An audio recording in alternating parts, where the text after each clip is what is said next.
Hola, buenos días.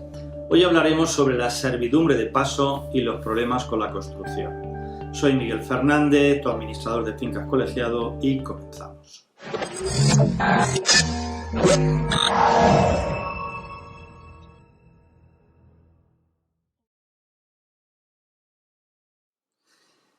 Nos hace una pregunta a un lector y nos dice: buenos días, vivo en un edificio de 4 vecinos.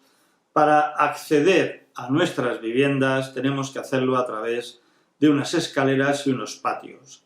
Esto ocurre desde que se construyeron los edificios en los años 50 o 60. En mi caso, no tengo otra forma de acceder a mi vivienda que no sea a través de la que tengo enfrente, ya que no hay otro acceso a la calle.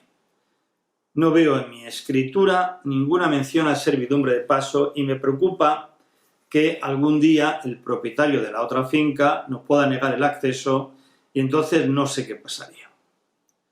¿Cómo puedo asegurarme de que hay una servidumbre de paso? ¿Tiene que salir en mi escritura o solo en la de la otra finca? ¿Dónde? ¿Cómo podría comprobarlo? Por otro lado, el propietario de la otra finca no hace nunca mantenimiento. Hay un tramo de escaleras que está a punto de derrumbarse en el rellano y un vecino puso unas maderas por si acaso, pero ya las maderas han cedido y está a punto de llegar al límite. ¿Cómo puede reclamarse esto? Los vecinos de esa finca, todos de alquiler y gente mayor, no quieren reclamar por si les quitan su contrato, pero cualquier día va a pasar un accidente grave. Agradeceré cualquier ayuda orientativa, muchas gracias. Por cierto, nos dice que la finca está en Barcelona. La respuesta que le damos es la siguiente, estimado Carlos: la servidumbre debe de estar reflejado en la escritura de división horizontal del predio sirviente, en este caso de la escritura o estatutos del portal por donde debe de realizar usted el acceso. Antes de seguir hablando sobre servidumbre, le recomiendo la lectura de 3 artículos que tenemos escritos de este tema y que vemos que cada vez son más los lectores que tienen preguntas sobre las servidumbres y los diferentes tipos. Estos artículos os lo dejo en la caja de descripción. Recordar a todos los lectores que la servidumbre en sus diferentes modalidades viene regulada en los artículos del Código Civil desde el artículo 530 al artículo 604. Tengamos en cuenta, para dejarlo claro, que usted que disfruta del acceso por el otro portal es el predio o fundo dominante y el portal suyo es el predio sirviente. Hay una serie de cuestiones que se tienen que tener en cuenta para los diferentes predios o fundos. Hagamos un resumen de todos aquellos artículos que afecten a su pregunta. Por ejemplo, la sección 3, derechos y obligaciones de los propietarios de los predios dominante y sirviente. El artículo 543. El dueño del predio dominante podrá hacer a su costa en el predio sirviente las obras necesarias para el uso y conservación de la servidumbre, pero sin alterarla ni hacerla más gravosa. Deberá elegir para ello el tiempo y la forma convenientes a fin de ocasionar la menor incomodidad posible al dueño del predio sirviente. El artículo 544. Si fuesen varios los predios dominantes, los dueños de todos ellos estarán obligados a contribuir a los gastos de que se trata en el artículo anterior, en proporción al beneficio que a cada cual reporta la obra. El que no quiera contribuir podrá eximirse renunciando a la servidumbre en provecho de los demás. Si el dueño del predio sirviente se utilizara en algún modo de la servidumbre, estará obligado a contribuir a los gastos en la proporción antes expresada, salvo pacto en contrario. El artículo 545 del Código Civil nos dice que el dueño del predio sirviente no podrá menoscabar de modo alguno el uso de la servidumbre constituida. Sin embargo, si por razón del lugar asignado primitivamente o de la forma establecida para el uso de la servidumbre llegara ésta a ser muy incómoda al dueño del predio sirviente o la privase de hacer en él obras, reparos o mejoras importantes, podrá variarse a su costa. Siempre que ofrezca otro lugar o forma igualmente cómodos y de suerte que no resulte perjuicio alguno al dueño del predio dominante o a los que tengan derecho al uso de la servidumbre. Según el Código Civil, las personas que usan el predio dominante junto con los propietarios que tienen el predio sirviente deben ponerse de acuerdo para acometer las obras necesarias en el predio sirviente, que les permita, por otra parte, tener el acceso en perfectas condiciones. La sección tercera de la servidumbre de paso del Código Civil, en su artículo 564, nos dice lo siguiente: el propietario de una finca o heredad enclavada entre otras ajenas y sin salida a camino público tiene derecho a exigir paso por las heredades vecinas, previa a la correspondiente indemnización. Si esta servidumbre se constituye de manera que pueda ser continuo su uso para todas las necesidades del predio dominante, estableciendo una vía permanente, la indemnización consistirá en el valor del terreno que se ocupe y en el importe de los perjuicios, que se causen en el predio sirviente. Cuando se limite al paso necesario para el cultivo de la finca enclavada, entre otras, y para la extracción de sus cosechas a través del predio sirviente, sin vía permanente, la indemnización consistirá en el abono del perjuicio que ocasione este gravamen. El artículo 565 del Código Civil nos dice lo siguiente: la servidumbre de paso debe darse por el punto menos perjudicial al predio sirviente, y en cuanto fuera conciliable con esta regla, por donde sea menor la distancia del predio dominante al camino público. El artículo 566 nos dice que la anchura de la servidumbre de paso será la que baste a las necesidades del predio dominante. El artículo 567, por otra parte, nos indica que si adquirida una finca por venta, permuta o partición quedara enclavada, entre otras, del vendedor, permutante o copartícipe, estos están obligados a dar paso sin indemnización, salvo pacto en contrario. El artículo 568, por otra parte, nos indica que si el paso concedido a una finca enclavada deja de ser necesario por haberla reunido su dueño a otra que esté contigua al camino público, el dueño del predio sirviente podrá pedir que se extinga la servidumbre, devolviendo lo que hubiera recibido por la correspondiente indemnización. Lo mismo se entenderá en el caso de abrirse a un nuevo camino que dé acceso a la finca enclavada. El artículo 569 nos dice que si fuera indispensable para construir o reparar algún edificio, pasar materiales por el predio ajeno o colocar en él andamios u otros objetos para la obra, el dueño de este predio está obligado a consentirlo, recibiendo la indemnización correspondiente al perjuicio que se le rogue.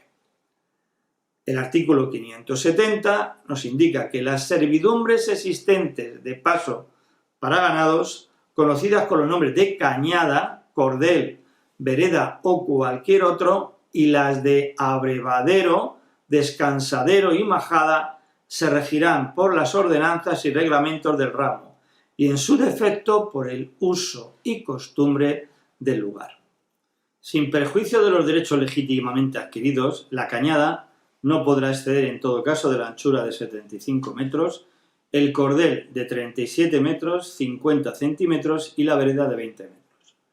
Cuando sea necesario establecer la servidumbre forzosa de paso o la de abrevadero para ganado, se observará lo dispuesto en esta sección y en los artículos 555 y 556.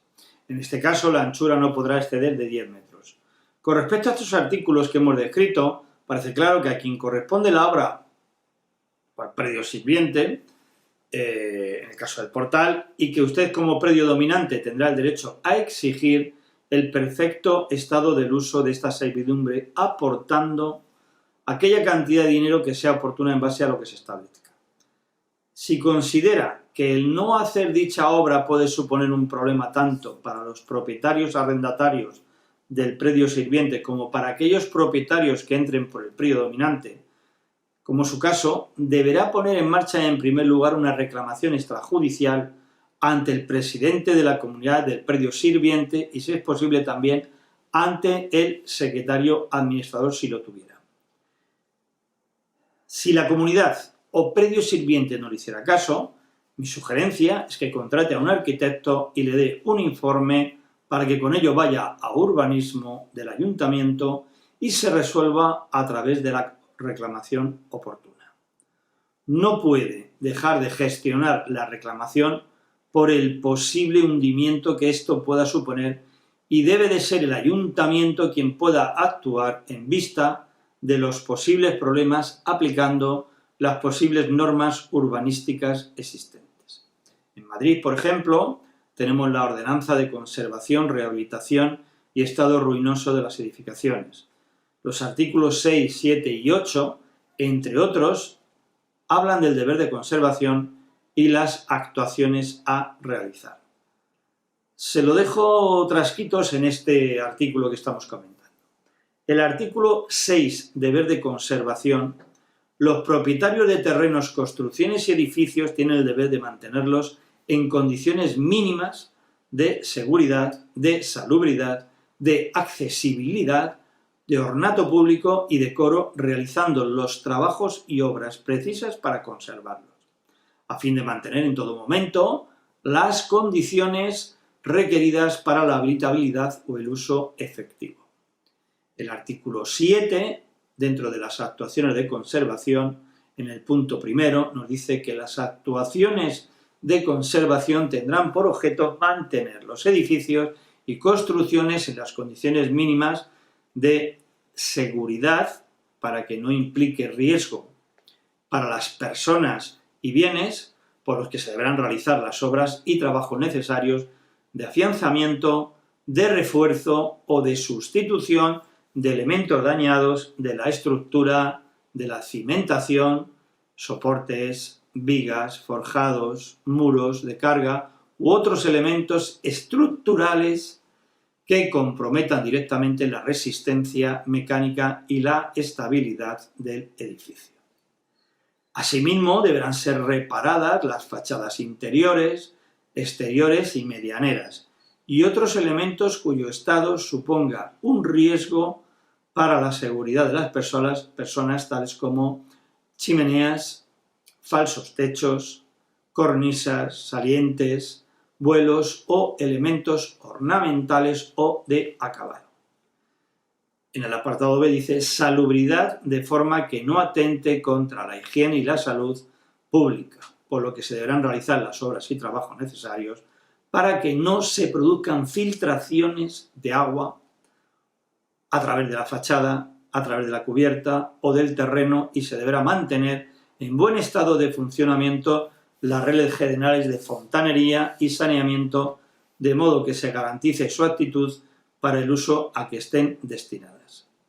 En el apartado C decimos accesibilidad de los accesos, de las escaleras, pavimentos, barandillas, pasamanos, elementos de señalización y comunicación sensorial, braille, altorrelieves, bucle magnético, etc. Ascensores existentes y demás elementos de comunicación horizontal o vertical del edificio o construcción, por lo que se deberán realizar los trabajos y obras necesarios de forma que se conserven y mantengan en correcto uso. En el apartado D, apartado de ornato público y decoro, de modo que la fachada de los edificios y construcciones no afecten a la imagen urbana, por lo que se deberá mantener adecentada mediante limpieza, pintura, reparación o reposición de sus materiales de revestimiento. En el apartado 2 nos dice que las actuaciones de conservación en los terrenos y solares tendrán por objeto, dentro de lo que es el vallado, todo solar deberá estar cerrado mediante una valla de las determinadas por el artículo 6.10.17 de las normas urbanísticas del Plan General de Ordenación Urbana. En el apartado B dice que en el apartado tratamiento de la superficie se protegerán o eliminarán los pozos, desniveles, así como todo tipo de elementos que puedan ser causa de accidente. En el apartado C, en el apartado de limpieza y salubridad, nos dice que el solar deberá estar permanentemente limpio y desprovisto de cualquier tipo de vegetación espontánea o cultivada. El artículo 8, alcance del deber de conservación, nos dice en su punto primero que el deber de conservación alcanza hasta la realización de aquellos trabajos y obras cuyo importe no rebase la mitad del valor de un edificio o construcción de nueva planta con similares características e igual superficie útil o, en su caso, de idénticas dimensiones que la preexistente, excluido el valor del suelo, realizada con las condiciones necesarias para que su ocupación sea autorizable o, en su caso, quede en condiciones de ser legalmente destinada al uso que le sea propio. En el punto 2 dice que cuando el Ayuntamiento de Madrid ordene o imponga al propietario la ejecución de actuaciones de conservación que excedan del referido límite, éste podrá requerir de aquel que sufrague el exceso. Creo que debe de actuar porque podría ser que esté en juego su vida y la vida de los demás. Por cierto, Carlos, en este caso, se llama así nuestro lector, tengo que disculparme porque todo lo que he puesto está relacionado con el Código Civil general y no el específico de Cataluña. Y por otra parte, la ordenanza que le he desarrollado es del Ayuntamiento de Madrid. Le sugiero, en este caso, que se dirija a un abogado especialista en el Código Civil catalán. Gracias a todos por la atención prestada. Animamos a que os suscribáis al canal y a que nos sigáis en las redes sociales que aparecen más abajo para estar informados de las últimas novedades. Un saludo y hasta el próximo.